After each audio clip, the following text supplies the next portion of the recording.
Good morning from শিশু। আমরা কালকে শিশুতে রাতে স্টে করেছিলাম হোটেল বুলেভার। সামনে এরকম অসাধারণ একটা ভিউ। তো এখন টাইম হয়ে গেছে 9টা। আমরা স্নান টান করে রেডি, রাস্তায় কোথাও ব্রেকফাস্ট করব। চলুন এখান থেকে এখন বেরিয়ে পড়ি। আজকে টার্গেট আছে দিল্লি বা দিল্লি ক্রস করে যাওয়ার। দেখা যাক কত দূর কী পৌঁছতে পারি, সেটা রাস্তায় আপনাদের আপডেট দিতে থাকবো। হোটেল থেকে ভিউটা দেখতে পাচ্ছেন, কি সুন্দর ভিউ। এটা আমরা শিশুতে গতকাল রাতে এসে রুকেছিলাম। হোটেল ভেলভিডার, খুব সুন্দর হোটেল, খুব সুন্দর প্রপার্টি, একদম লে মানালি হাইওয়ের একদম ওপরে। দেখতে পাচ্ছেন এখানে কিভাবে বরফ পড়েছে। তো আমরা এখন বেরিয়ে যাচ্ছি। এই যে লে মানালি হাইওয়ের একদম ওপরে প্রপার্টিটা, খুব সুন্দর প্রপার্টি। তো আমরা এখান থেকে এখন বেরিয়ে যাচ্ছি দিল্লির উদ্দেশ্যে। ইচ্ছা আছে দিল্লি থেকে আরও একটু এগিয়ে থাকার। তো দেখা যাক কি হয়। লে মানালির হাইওয়ের ওপর দ্য বুলেভার প্রপার্টিটা খুব সুন্দর প্রপার্টি। আমরা এই রুম দুটোতে ছিলাম। ওপরে যে দুটো একটা রুমের হালকা খোলা আছে, শিল্পী দাঁড়িয়ে আছে, ওইখানে আমরা ছিলাম। খুব সুন্দর প্রপার্টি, দারুণ প্রপার্টিটা। তো এই প্রপার্টিতে আমরা ছিলাম, দ্য বুলেভার, একদম লে মানালি হাইওয়ের ওপরে। খুব সুন্দর। এখানে এসে আপনারা থাকতে পারেন শিশুতে। প্রপার্টিটা হচ্ছে অ্যাট শিশুতে। আর ব্যালকানি থেকে ভিউ ওয়াজ জাস্ট অসম। এই ভিউটা আমরা পাচ্ছিলাম ব্যালকানি থেকে। এই ভিউটা ব্যালকানি থেকে আমরা পেয়েছি।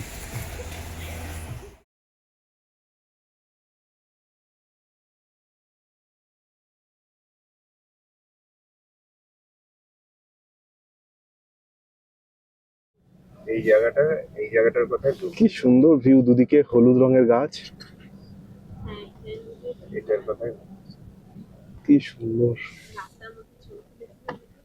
আর সেদিনকে স্নোফল হয়েছিল বলে ওরকম স্নোগুলো রাস্তায় গলে গলে পুরো জলের মতন করে পড়েছে একদম।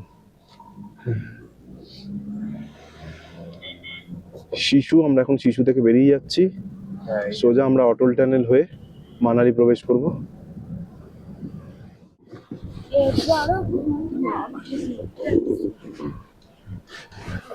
রাস্তাটা একটু খারাপ এই শিশু থেকে বেরোনোর পর। বন্যাতে প্রায় পুরোটাই ভেঙে গেছিল এখানে। ল্যান্ডস্লাইড, বন্যা, খুব বাজে অবস্থা।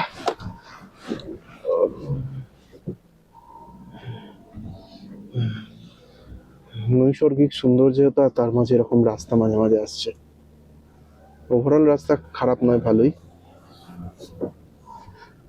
গাছগুলো added advantage, cherry on the cake যেটা বলে সেটাই।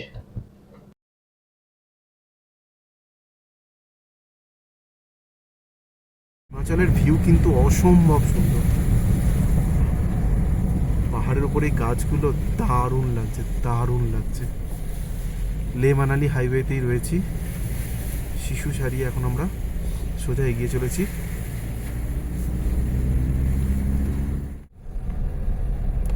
আমরা প্রবেশ করতে চলেছি অটল টানেলে।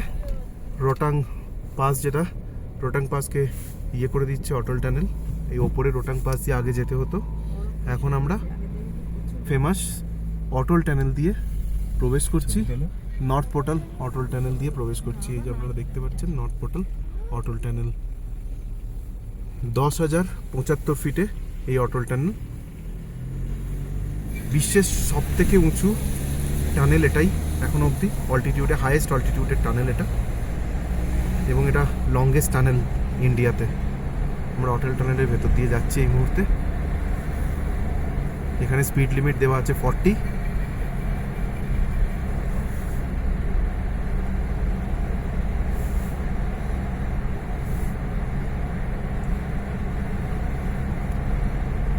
আগেও আমরা দুটো টানেল ক্রস করে এসেছি। একটা আপনার শ্যামাপ্রসাদ মুখার্জি টানেল, যেটা আমরা টুয়ার্ডস শ্রীনগর যাওয়ার সময় আমরা পেয়েছিলাম। আর একটা কোজিকার টানেল বলে একটা টানেল পেয়েছিলাম। এই দুটো টানেল আমরা পেয়েছিলাম। আর এটা আমাদের আর একটা থার্ড টানেল পেয়েছিলাম সোনমার্গ ঢোকার সময় একটা টানেল, বাট ছোটো টানেল ছিল ওটা। বাট এই টানেলটা কিন্তু অটল টানেল হচ্ছে সব থেকে বড়। তো আমরা টোটাল 4টে টানেল ক্রস করছি রাদার। আগে যতদিনই অটো ট্রেন ছিল না আমাদের রোটাং পাস ক্রস করে মানালি পৌঁছাতে হতো। একটা পাস এখন পুরোপুরি টানেলের মধ্যে দিয়ে কত রোটাং পাস এখনো 5 কিলোমিটার অটো ট্রেনের পুরোপুরি টানেলের মধ্যে দিয়ে পার করে দিচ্ছে। আমরা নর্থ পোর্টাল দিয়ে ঢুকেছিলাম, সাউথ পোর্টাল দিয়ে বেরিয়ে যাচ্ছি। সাউথ পোর্টালের জাস্ট এখান থেকে 500 মিটার। বেশ সুন্দর একটা অভিজ্ঞতা হলো।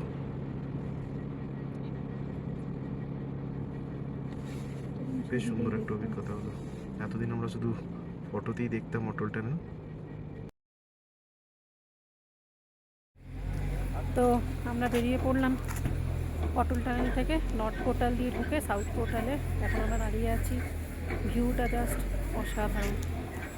পিছনে একটু ফটোশ্যুট না করে আর পারলাম না। দারুণ অভিজ্ঞতা। বহুদিন পর অটল টানেলের একটা প্রবেশের একটা খুব এতদিন ছবি আর দেখেছিলাম। দেখেছিলাম। আর এই রোটাং পাস মানে এক সময় অ্যাচিভমেন্ট মানা হতো রোটাং পাসকে পাস করার জন্য। এখন সেটাকে অটল টানেল দিয়ে খুব সহজভাবেই লোকে পেরিয়ে যাচ্ছে। প্রযুক্তি কোথায় নিয়ে গেছে আমাদের। গাছের স্ট্রাকচারগুলো দেখো। হ্যাঁ, মানে লাদাখে তো কোনো গাছই দেখতে পাইনি প্র্যাকটিক্যালি। লাদাখের গাছ যেগুলো সার্চু ভার্চুতে, এখানে বড় বড় নর্থ বেঙ্গলের মতন পাহাড়ের উপর গাছগুলোতে বেশ ভালো লাগছে।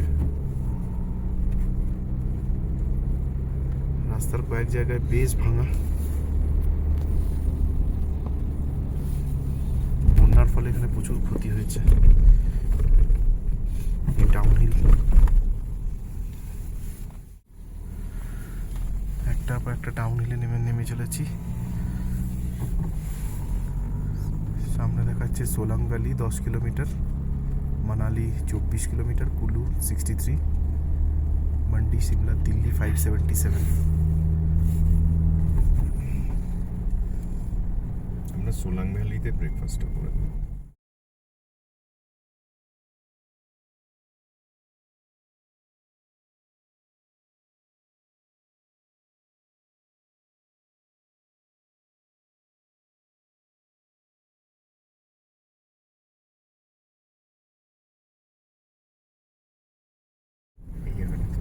হ্যাঁ, অসাধারণ ভিউ, অসাধারণ ভিউ।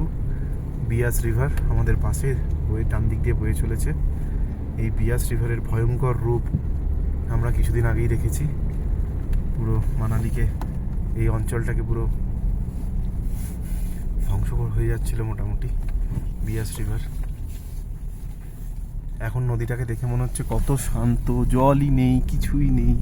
কিন্তু এই বিয়াসের ভয়ঙ্কর রূপ আমরা দেখেছি অগাস্ট মাসে। ওহো, কি ভিউ! মনে হচ্ছে যেন কোথায় চলে এসেছি আমরা। এই দেখুন, বিয়াসের বন্যার ফলে মাঝে মাঝেই রাস্তা একটু একটু খারাপ,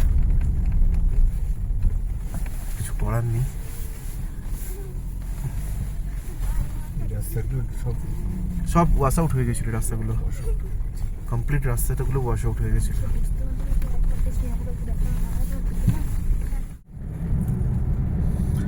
বাঁদিকে বিয়াস রিভার, বিয়াসকে এখন আমরা ডান দিক থেকে বাঁদিকে নিয়ে এসেছি। এটা হচ্ছে স্নো প্রোটেকশন। এখানে উপরে প্রচণ্ড স্নো পড়ে, যাতে রাস্তা ব্লক না হয়ে যায়, তার জন্য মাঝে মাঝে এরকমভাবে বিয়ারও বানিয়ে দিয়েছে। হয়তো এদিকে না এলে জানতেই পারতাম না বিয়ারও কীভাবে কী কাজ করছে। গতকাল আমরা দেখেছি স্নো মেশিন দিয়ে কীভাবে স্নোগুলোকে সরাচ্ছে। এখানেই খেয়ে এগিয়ে চলেছি সোলাং ভ্যালির দিকে। সোলাং ভ্যালি মাত্র 10 কিলোমিটার দেখিয়েছিল অটল টানেল থেকে, কিন্তু পাহাড়ের 10 কিলোমিটার আর সমতলের 10 কিলোমিটারের মধ্যে অনেক তফাৎ।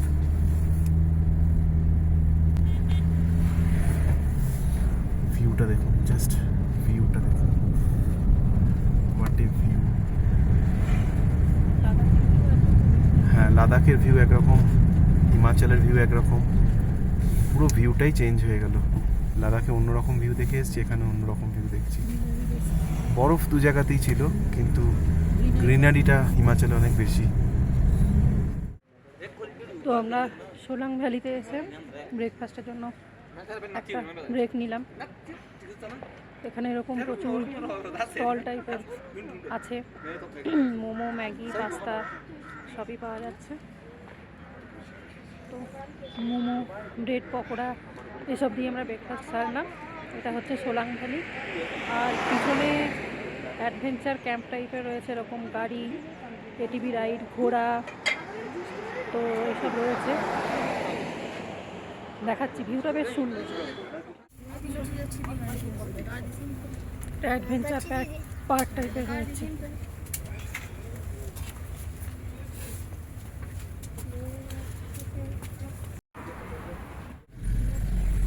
একটা সুন্দর ব্রেকফাস্ট করে,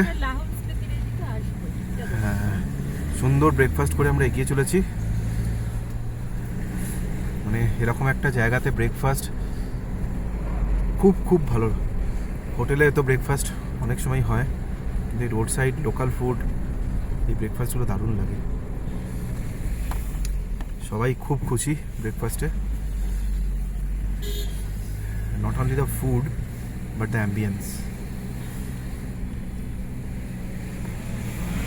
আমরা সোলাং ভ্যালির মধ্যে দিয়ে যাচ্ছি।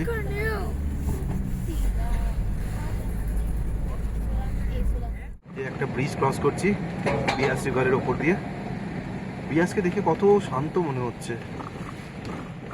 মানালি এখান থেকে 9 কিলোমিটার, কুলু 50, মান্ডি 120। তো আমরা মানালি শহরের ভেতরে ঢুকবো না, আমরা শহরকে বাইপাস করে বেরিয়ে যাব। কারণ মানালি শহরের জ্যাম, সুপ্রসিদ্ধ জ্যাম।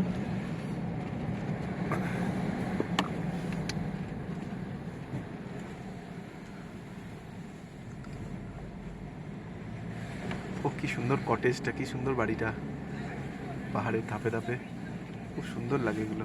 কোনো একটা বিয়ের অ্যারেঞ্জমেন্ট চলছে নিশ্চয়ই। এবার দার্জিলিং হ্যাঁ, এবার দার্জিলিং। মানালি বড় শহর একটা।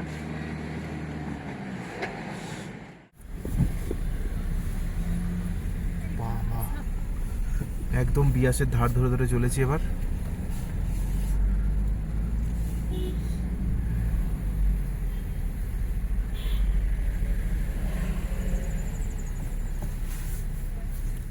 অসম্ভব ভালো লাগছে, অসম্ভব ভালো লাগছে।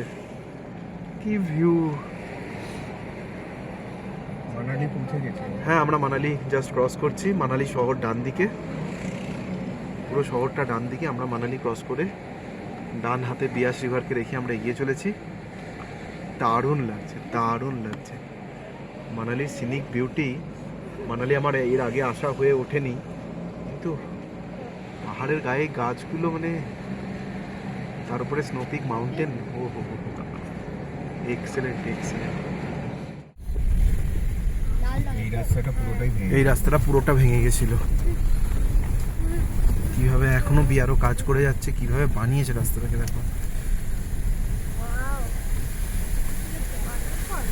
এই রাস্তাটাই ছিল না। এটা কি সুন্দর ঘোড়ার পাশ দিয়ে বেরোচ্ছে।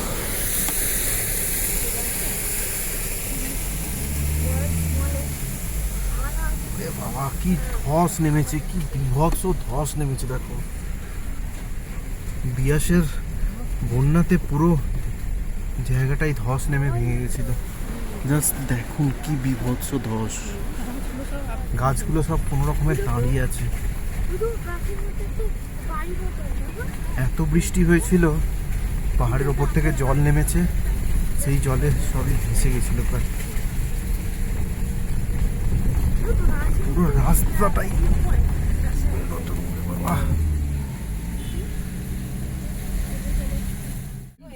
মানালি পেরোচ্ছি, বাঁদিকে বিয়াস রিভার। কি ভয়ঙ্কর রূপ এই বিয়াসের দেখেছি আমরা। এই যে রাস্তাটা দিয়ে আমরা এখন যাচ্ছি, এই রাস্তাটা কমপ্লিটলি ওয়াশ আউট হয়ে গেছিলো। এটা হচ্ছে মানালি নাগার হাইওয়ে যেটা। তো এই পুরো রাস্তাটা ওয়াশ আউট হয়ে গেছিলো। যে করে হোক এই রাস্তাটাকে একটা বানানো হয়েছে এখন, দিয়ে আমরা এই রাস্তা দিয়ে এখন চলেছি। একটু জ্যাম হচ্ছে বিকজ রাস্তাটা সিঙ্গেল রোড হয়ে গেছে এখন। ন্যাশনাল হাইওয়ে এটা, NH 3, কিছু করার নেই। বিয়াস নদীর রূপ দেখতে পাচ্ছেন। আমরা এখানে গর্জনটাও শুনতে পাচ্ছি নদীর। বড় বড় গাছগুলো দেখুন সব পড়ে রয়েছে, কত বড় বড় গাছ পড়ে রয়েছে। উপর থেকে এই বোল্ডার পড়ে পড়ে সব গাছগুলো এখানে পড়েছে। বিয়াস নদীর ভয়ঙ্কর রূপ দেখেছি। পুরো রাস্তাটা একদম ওয়াশ আউট হয়ে গেছিল। রেস্টুরেন্ট যেটা আমরা সবাই দেখেছিলাম যে শুধু সামনের পোর্শনটা আছে আর পিছনের পুরো পোর্শনটাই চলে গেছিল নদীর গর্ভে। ভয়ঙ্কর রূপ।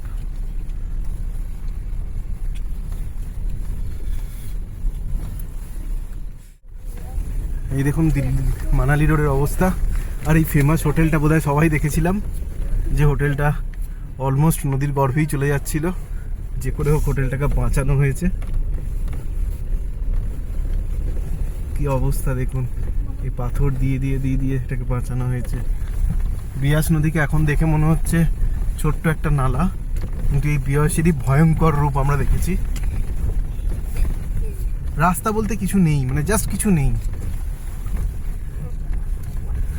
দুটো টোল প্লাজা দেখলাম বন্ধ করে রেখে দিতে বাধ্য হয়েছে, মানে এই রাস্তায় তো আর টোল নেওয়া যায় না যতদিন না রাস্তা রিকনস্ট্রাকশন হচ্ছে।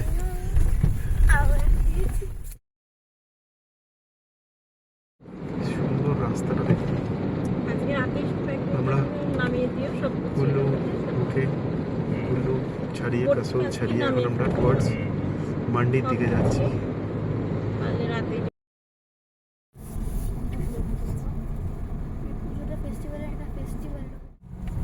আবার একটা টানেলে ঢুকলাম, জানি না টানেলটার নাম কি বা কত ফিটি লম্বা, কতটা ডিস্টেন্সের টানেল।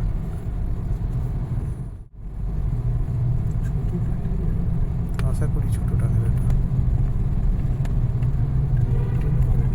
হ্যাঁ, টানেলটা কোনো মেনটেনেন্স নেই। তো এখন টাইম হয়েছে দুপুর 3:30। আমরা মান্ডির আগে একটা জায়গায় লাঞ্চ করলাম, বেশ ভালো লাঞ্চ করে এখন আমরা সামনের দিকে এগিয়ে চলেছি। একটু পরেই আমরা পাঞ্জাব ঢুকবো, হিমাচল ছাড়িয়ে পাঞ্জাবে ঢুকবো। আবার একটা টানেলে প্রবেশ করলাম, দেখতেই পাচ্ছেন। এখন ড্রাইভারের সিট অদল বদল হয়ে গেছে, ওই জন্য ক্যামেরা আমার হাতে। তো চলুন দেখতে থাকুন। নেক্সট আবার একটা টানেল। তো আমরা দেখুন মান্ডি পেরোচ্ছি, হঠাৎ করে ল্যান্ডস্কেপটা পুরো চেঞ্জ হয়ে গেল। বড় বড় পাহাড়, গাছের টাইপস সব কিছু কিন্তু চেঞ্জ হয়ে গেল। এখন দেখা যাচ্ছে দূরে ছোট ছোট টিলা টাইপের পাহাড়, আর তার সাথে গাছের নেচারগুলোও চেঞ্জ হয়ে গেল হঠাৎ করে। তো এখন টাইম হয়েছে 4:30, মান্ডি বেরোচ্ছি। টার্গেট আছে দিল্লি অবধি, দেখা যাক।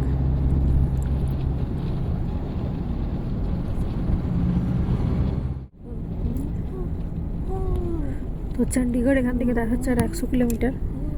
রাস্তা খুব ভালো, কিন্তু প্রত্যেকটা কার্ভেই 1-1.5 কিলোমিটার ছাড়া ছাড়া কিন্তু এখানে স্পিড ক্যামেরা বসানো আছে। প্রত্যেকটা স্পিড লিমিট 40 থেকে 50। এগুলোই যাচ্ছে না একদম। হ্যাঁ স্যার বলিয়ে।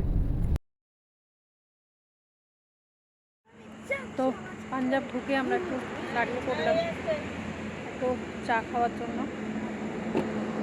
চোখের অবস্থা খুবই খারাপ, এত ট্যান পড়েছে আর এত ঠান্ডায় স্কিন পুরো একদম ড্রাই হয়ে ফেটে গেছে, মুখ পুরো জ্বালা করছে।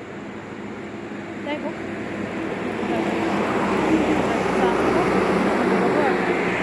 টাইম হয়েছে 6:55, 7টা নাগাদ আবার স্টার্ট করবো আমরা। হিমাচল প্রদেশে এত বেশি স্পিড লিমিট ছিল যেখানে গাড়ির স্পিড তোলাই যাচ্ছিল না, 50 বেশি, মানে 50-র মধ্যে। এত সুন্দর রাস্তা যদি বেশি স্পিড তোলা না যায় তাহলে কী করে কভার হবে। এখন দেখা যাক আমরা কোথায় পৌঁছতে পারি। চণ্ডীগড় নাকি, চণ্ডীগড় তো ক্রস করে যাব, দিল্লিতে গিয়ে স্টে করি নাকি তার আগে কোথাও স্টে করবো, দেখা যাক। হিমাচল ক্রস করে অলরেডি পাঞ্জাবে ঢুকে গেছি। মনে হয় না দিল্লি অবধি আজকে আমরা যেতে পারবো, কারণ রাস্তায়, হিমাচলের রাস্তায় স্পিড লিমিট একটা খুব বড় কনসার্ন। 40, কোথাও 50, কোথাও 60 এখানে। ওই জন্য আমরা এখন ডিসিশন নিচ্ছি যে আম্বালা অথবা কুরুক্ষেত্র কোথাও একটা থাকার জন্য। দেখা যাক কত দূর যেতে পারি। রাস্তা মোটের ওপর ভালো, কিন্তু লোকের ট্রাফিক সেন্স প্রচণ্ডই বাজে। মানে ন্যাশনাল হাইওয়ে ক্রস করছে মোবাইল দেখতে দেখতে, এরকম ইনসিডেন্ট দেখলাম।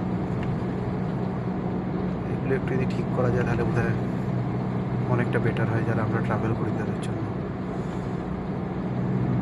আর আমি জানি না ন্যাশনাল হাইওয়েতে কীভাবে 40 স্পিড লিমিট থাকে, তাও 4 লেন ন্যাশনাল হাইওয়ে। ঠিক আছে, চলুন দেখতে থাকুন। লেফট সাইড দিয়ে আমরা ঢুকে যাব দিল্লি রোড, যেটা কানেক্ট করে দেবে আমাকে NH 44 দিয়ে, মানে জিটি রোড দিয়ে।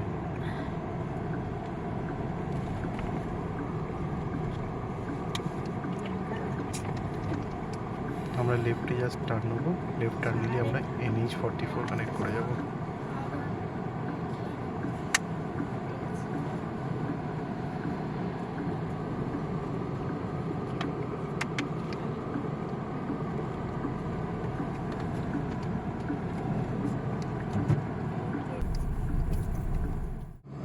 আমরা NH 44 কানেক্ট করে গেছি। ফার্স্ট টোল গেটও আসছে 500 মিটারে। টোল গেট ক্রস করে 10 কিলোমিটার পরেই আমরা পৌঁছে যাবো আম্বালাতে।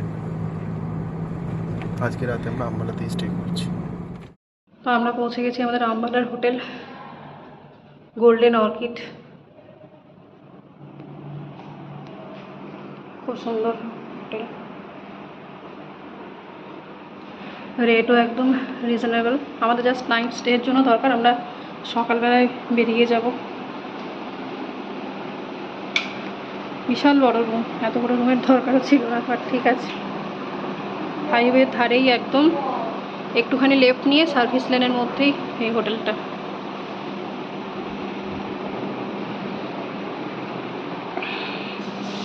ওয়াশরুমও পরিষ্কার পরিচ্ছন্ন, আর কি চাই একটা রাতের জন্য।